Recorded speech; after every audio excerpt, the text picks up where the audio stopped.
Riftwalkers Radio is waiting for you. Just step through the rift. And discover a world of fantasy like you've never heard before. Hey everyone, and welcome to another deep dive. This time we're taking a look at Beneath the Shadow of Leaves, Tory Hart's fantasy novel. Oh yeah, I've heard of this one. Everyone's been talking about it online. And we've got the entire book here ready to go, plus some bonus material that Hart sent us. So we're going to be uncovering all the secrets. Have you ever been reading a book and thought, man, I wish I could just skip to the good parts? Oh, all the time. Well, that's what this deep dive is all about. We're getting right to the juicy stuff. Plot twists, character insights, all those intriguing details. The stuff we're all here for, right? Exactly. Yeah. So let's jump right in. The story centers on Laurel. She's just your average human until her 18th birthday. Oh. Yeah, is right. She finds out she's actually a tree elf. And not just any tree elf. Don't tell me. She's destined to be the ruler of the Briarwood. Wow. Right. Talk about a life-changing birthday. This all starts to come out when she starts experiencing some seriously strange stuff, like finding an amulet that belonged to her birth parents. And then there's this fortune teller. Oh, no good can come from fortune tellers. Pretty much. This fortune teller basically tells her she needs to go to the thicket. The thicket. Yeah, it's this mysterious forest. That's ominous. It totally is. Like the forest itself is calling to her. There's a really cool recurring theme throughout the book, this idea of destiny. Like there are these forces beyond your control, guiding you towards your true purpose. I like that. Me too. Yeah. It's like Hart is saying, hey, listen to your intuition, trust your gut, even if it leads you somewhere unexpected. Because you never know what you might find. Exactly. Yeah. And in this case, what Laurel finds is not what you'd expect in a typical forest. What do you mean? She finds human bones. Oh, wow. Yeah, scattered all over the place. So the rumors about the thicket are true. They are. It's definitely not a place you want to wander into unprepared. You think that's foreshadowing? Oh, absolutely. It's like Hart is setting the stage for something big, making you question everything. What other secrets are hiding in the Briarwood? Exactly. What dangers await Laurel? Yeah. As she journeys deeper into this world, it's so suspenseful. And then we're introduced to Sage. She's a powerful tree elf. And she basically explodes onto this scene. Explode? Yeah, well, maybe not literally, but it's a pretty dramatic entrance. Not only does she heal Laurel using magic, but she also drops this huge bombshell. Which is? She reveals the truth about Laurel's heritage, confirms that she's a tree elf, and destined to rule the Briarwood. Wow, so Sage is like a guide. Yeah, you could say that. She introduces Laurel to this whole new world, a world full of magic and wonder. And danger, of course. It's a lot for Laurel to take in. It really is. Yeah. Imagine having your entire reality flipped upside down. It'd be pretty overwhelming. Totally. And the connection between Laurel and Sage. Is it love at first sight? Well, it's complicated. I mean, on the one hand, there's definitely this instant spark between them, this intense attraction. Yeah. But you also have to remember, Laurel has basically been kidnapped. Oh, right. Yeah. And then there's the whole charming thing. Charming. It's this mystical ability Sage uses to heal Laurel. But it also leaves Laurel feeling euphoric and inexplicably drawn to Sage. So it's like magic is influencing their feelings for each other? It definitely makes you question the nature of their connection. Is it genuine? Or is it just a side effect of the magic? Interesting. It's something we'll definitely need to explore further. But before we get too deep into that, we need to talk about the bad guys. Who are they? Sasquatch. Sasquatch. Yeah, a whole group of them led by this character named Trick. Okay, that sounds pretty scary. It is. But here's the thing. They're not just mindless monsters. Hart actually gives them a really compelling backstory. Oh. Yeah. They're presented as a people seeking revenge. Revenge for what? For a broken treaty with the tree elves. So it's not a simple good versus evil situation. Exactly. There's a lot of moral ambiguity. The Sasquatch have a legitimate grievance. They do. Their sense of justice has been violated. And it makes you think, who's really in the right here? And what justifies violence? And then you have Trick, their leader. They're torn between this reverence for the forest and the need to avenge their people. It's like they're caught in the middle. Exactly. It's a tough spot to be in. It is. And it makes the story so much more interesting. It does.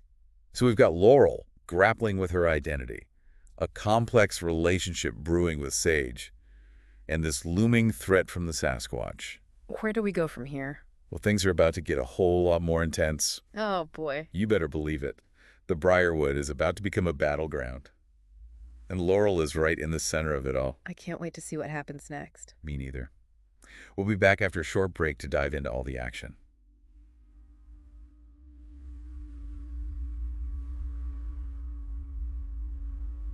We'll be back after a short break to dive into all the action.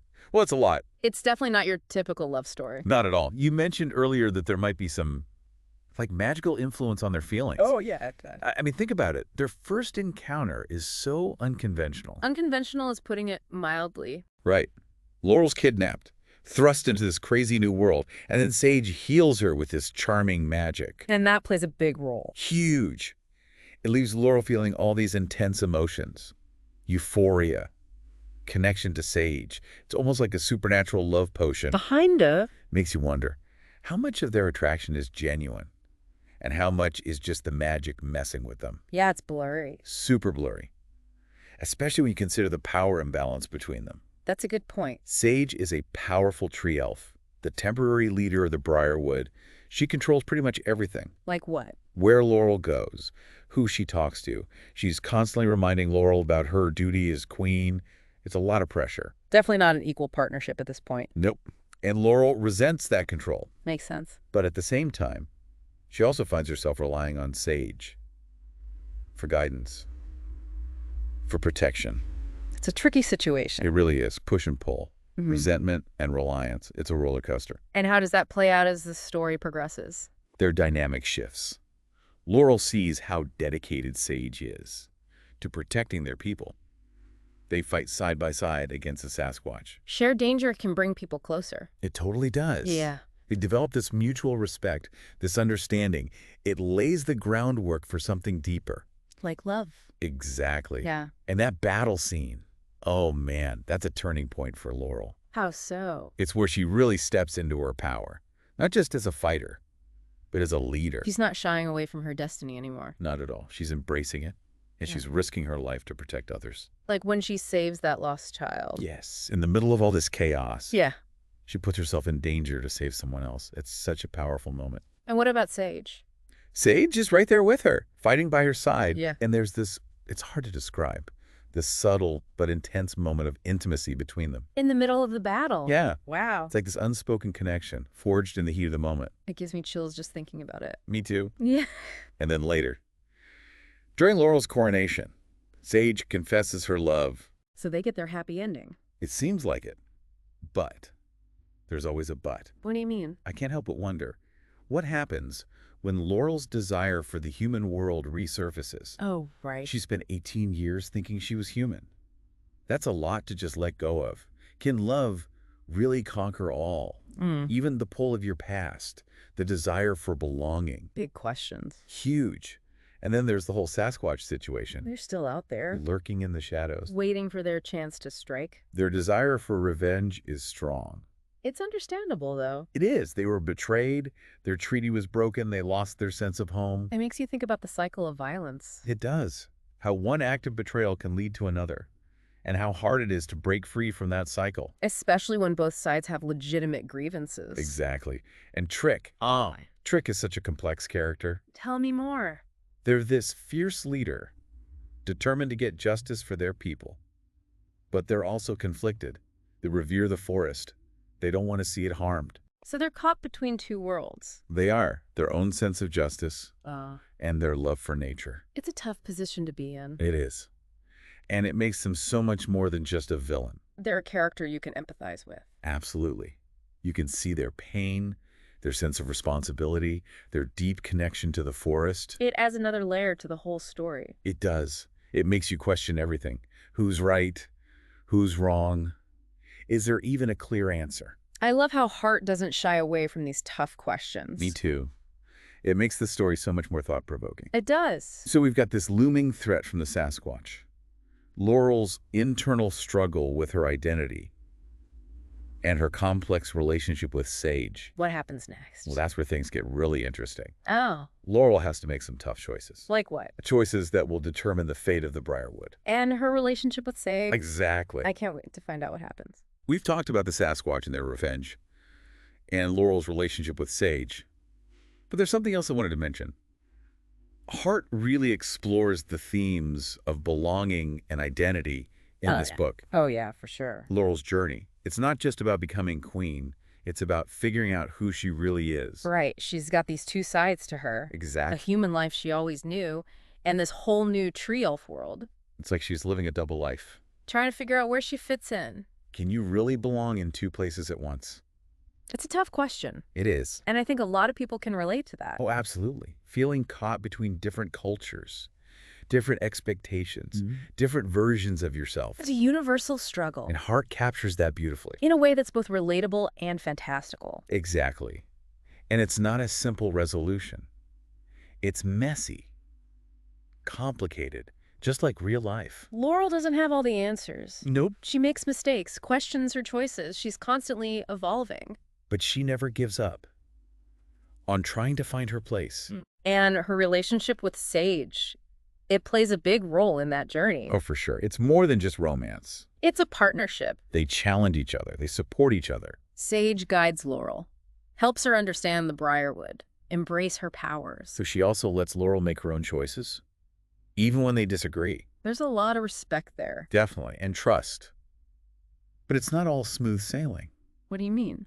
Well, what happens if Laurel's desire for the human world comes back? Right, that's a big what if. Will their love be strong enough to survive that? Especially with the Sasquatch threat still out there. Exactly. It's like Hart is leaving us hanging. On purpose. Making us wonder what the future holds. Will Laurel and Sage find a way to bridge those two worlds? Or will Laurel have to choose? And what about the Sasquatch? They're searching for belonging too. In their own way. They've been wronged.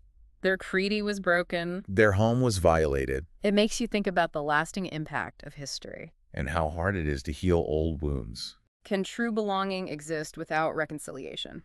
Can the tree elves and the Sasquatch find a way to move forward together? Or will they be trapped in this cycle of violence? These are questions that resonate beyond the book. They reflect real-world conflicts. Different groups struggling to coexist, burdened by the past. It's amazing how Hart weaves these complex themes into a fantasy story. I know, right? It makes you think. It makes you feel. It stays with you long after you finish the book. So what's the takeaway here? After all this discussion? I think is that belonging is a journey. Not a destination. It's about self-discovery, facing challenges, making tough choices. Learning to embrace the complexities of life. And finding connection in unexpected places. Even in the midst of conflict. If you're looking for a fantasy novel that goes beyond the surface. Beneath the Shadow of Leaves is definitely worth checking out. And if you enjoyed this deep dive, be sure to explore Tory Hart's other works. They're a master storyteller. Yeah. Creating these immersive worlds and thought-provoking stories. Happy reading, everyone. Thanks for joining us on this deep dive.